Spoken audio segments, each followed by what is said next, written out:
नमस्कार, मैं हूं इस वक्त आपके साथ रचना शर्मा। हमारे साथ मौजूद हैं बीजेपी के प्रवक्ता राकेश त्रिपाठी जी। उनसे करेंगे खास बातचीत और जानने की कोशिश करेंगे कि आखिरकार क्या वजह है कि बीजेपी से तमाम पार्टियां बहुत खफा हैं। इस बार मुद्दा बना है राम मंदिर। आपका स्वागत है इंडिया टीवी पर। जी धन्यवाद रचना जी।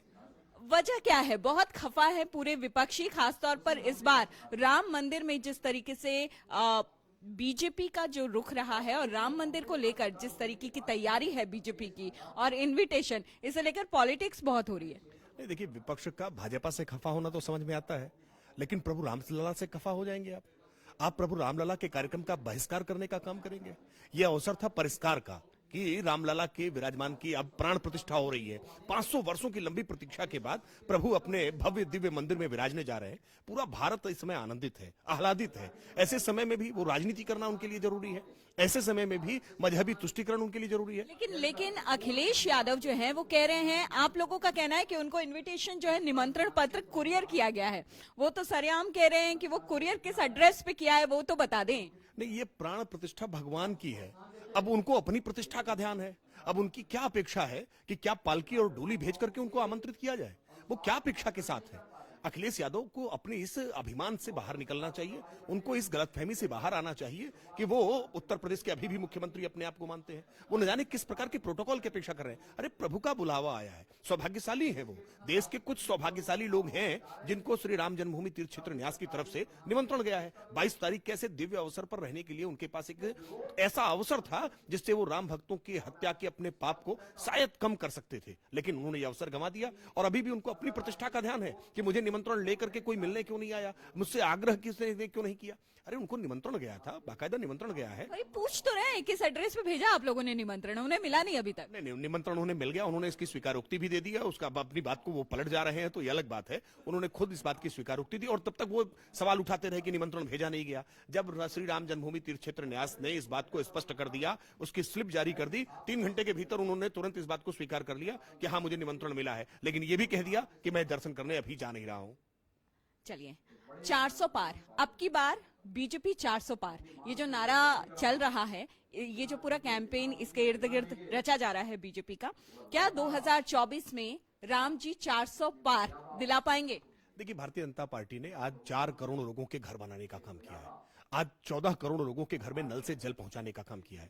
5 लाख रुपए तक का आयुष्मान का बीमा देने का काम किया है। किसानों के खाते में 6,000 रुपए सम्मान निधि पहुंचाने का काम किया है। लगभग 30 लाख करोड़ रुपए हमने डीबीटी स्कीम के तहत बिना किसी भ्रष्टाचार के, बिना किसी बिचौलिए के सीधे उनके खाते में पहुंचाने का काम किया है। जब भारतीय जनता पार्टी ने इतना काम किया है तो हमें भरोसा है कि भारतीय जनता पार्टी अब तक का सर्वोत्तम प्रदर्शन करने जा रही है। लेकिन लग रहा है कि राम का मुद्दा जो है इकलौती बीजेपी हाईजैक कर लेगी, ऐसा इंडी जो अलायंस है वो तो यही मान के चल रहा है कि राम अब सिर्फ बीजेपी ने हाईजैक कर लिया, अब किसी के नहीं हो सकते। ये गलत है। देखिए रचना जी, ये बात तो उन राजनीतिक दलों को समझ में आनी चाहिए जो राजनीतिक दल हमेशा इस बात का विरोध करते थे। जब हम कहते थे कि रामलला हम आएंगे, मंदिर वहीं बनाएंगे, ये तंज करते थे, तारीख नहीं बताएंगे। लेकिन आज जब तारीख बता दी है तो इनको लग रहा है कि देश राममय हो गया है, इसका लाभ भाजपा को मिल जाएगा। तो हर संभव प्रयास कर रहे हैं कि कैसे इसका लाभ हमको भी मिल जाए। इसलिए तरह तरह के विवाद उत्पन्न कर रहे हैं, विघ्न डालने का प्रयास कर रहे हैं और बार बार कह रहे हैं कि राम सबके हैं। हम कहां कह रहे हैं कि राम हमारे हैं? राम तो सबके हैं, हम इस बात को हमेशा मानते हैं। राम पर किसी का एकाधिकार नहीं है, लेकिन राम को अपनाने के लिए मन में भक्ति का भाव तो लाइए।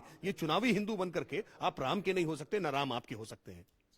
अब हम थोड़ा सा आते हैं समाजवादी पार्टी और बाकी कांग्रेस और बाकी जितने लोग एकजुट हुए हैं इंडिया अलायंस बनाकर बीजेपी से मोर्चा लेने के लिए, लोहा लेने के लिए 2024 के चुनाव में, लेकिन उनके भीतर इतनी सारी परेशानियां चल रही हैं। आपको क्या लगता है बीजेपी के खिलाफ इंडिया अलायंस सफलतापूर्वक सफल हो पाएगा, कामयाबी हासिल कर पाएगा? खासतौर पर अखिलेश यादव तो खुलकर मोर्चा खोले हुए हैं कांग्रेस के खिलाफ। देखिए, 2 दिन पहले ही मायावती जी का जन्मदिवस था। मायावती जी ने अपने जन्मदिवस के दिन स्पष्ट किया कि हम किसी गठबंधन में नहीं जा रहे हैं। तब मैं कह रहा हूं कि यूपी में जल गई विपक्ष की एकता की रस्सी, भाजपा यूपी में जीतेगी 80 में 80। हम पूरे भरोसे के साथ कह रहे हैं, सारे गठबंधन कर लें, जितने तरह के इनको समीकरण साधने हैं समीकरण साध लें। भारतीय जनता पार्टी अपनी गरीब कल्याण योजनाओं के दम पर, भारतीय जनता पार्टी आज अपने आर्थिक, जिस तरह से हमारी नीतियों के कारण देश ने प्रगति की राह पर आगे बढ़ा है, देश आज दुनिया के टॉप 5 अर्थव्यवस्था में शामिल हुआ है। हमें पूरा भरोसा है कि जनता का आशीर्वाद भारतीय जनता पार्टी के साथ रहेगा। कितने भी प्रयास करें, कितना भी बहलाएं, कोई गठबंधन बना ले, लेकिन ये चुनाव भारतीय जनता पार्टी के पक्ष में आने जा रहा है और भारतीय जनता पार्टी एक लैंडस्लाइड विक्ट्री की तरफ बढ़ती हुई दिखाई दे। लेकिन कांग्रेस जो है वो कह रही है कि जो वाकई बड़े मुद्दे हैं, महंगाई है, बेरोजगारी है, ये तमाम मुद्दे कहीं पीछे रह गए हैं। सिर्फ राम के नाम पर आप लोगों का चुनाव जीतने का जो स्ट्रैटेजी है, ऐसा विपक्षियों का कहना है, वो कैसे सफल हो पाएगा जब इस तरह के मुद्दे विपक्ष उछाल रहा है। देखिए, महंगाई के मुद्दे पर विपक्ष को बात करने का कोई नैतिक अधिकार नहीं है। सच ये है कि 2004 से लेकर के 2014 के बीच में महंगाई दर डबल डिजिट में पहली बार गई। भारतीय जनता पार्टी की 2014 से लेकर के आज 2024 तक की सरकार में कहीं भारतीय जनता पार्टी कभी भी महंगाई दर को हमने डबल डिजिट में जाने नहीं दिया। अगर एवरेज देखेंगे तो 5.1 महंगाई की दर आज एनडीए के शासनकाल में है और यूपीए के शासनकाल में ये 8% से ऊपर थी। आज भारतीय जनता पार्टी की सरकार में हमने गरीब वर्ग का ख्याल रखने का काम किया है, जिसको महंगाई से सबसे ज्यादा दंश होता था, उसको पक्का मकान दिया, उसको शौचालय दिया, उसको गैस का कनेक्शन दिया, उसको आज स्वास्थ्य का बीमा दिया, उसके घर में हर घर में 80 करोड़ लोगों तक हमने अनाज पहुंचाने का काम किया है, रोजगार सृजन करने का काम किया है, मेक इन इंडिया कैंपेन चलाने का काम किया है, भारत के स्वाभिमान को जगाने का काम किया है। आज युवा जॉब सीकर नहीं, जॉब क्रिएटर हुआ है। ये भारतीय जनता पार्टी के बड़े परिवर्तन है और इनके आधार पर हम जनता में विश्वास रख रहे हैं कि भारतीय जनता पार्टी इस बार फिर तीसरी बार हैट्रिक लगाने जा रही है। हाँ, तो इस बार 400 पार और उत्तर प्रदेश में 80 के 80, ये कंफर्म है।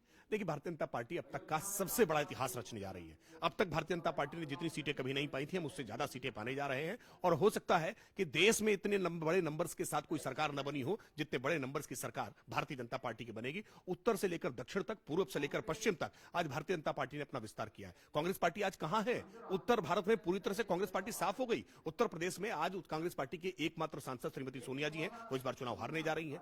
आज समाजवादी पार्टी उत्तर प्रदेश में 5 सीटों पर टिक गई थी, वो 3 सीटों पर आ गई है धीरे धीरे करते। हमें पूरा विश्वास है कि इस बार मोटरसाइकिल या साइकिल चलाने के भी जितनी सवारी होती है ना, उतने भी जीतने की स्थिति में नहीं है। आज लालू प्रसाद यादव की राजनीति पूरी तरह से अप्रासंगिक होती जा रही है। बिहार में भारतीय जनता पार्टी एक अच्छा प्रदर्शन करने जा रही है। हम राज्यवार अगर बात करें तो आज भारतीय जनता पार्टी हर राज्य में बहुत बेहतर प्रदर्शन करने जा रही है। इसलिए हम विश्वास के साथ कह रहे हैं कि तीसरी बार मोदी सरकार।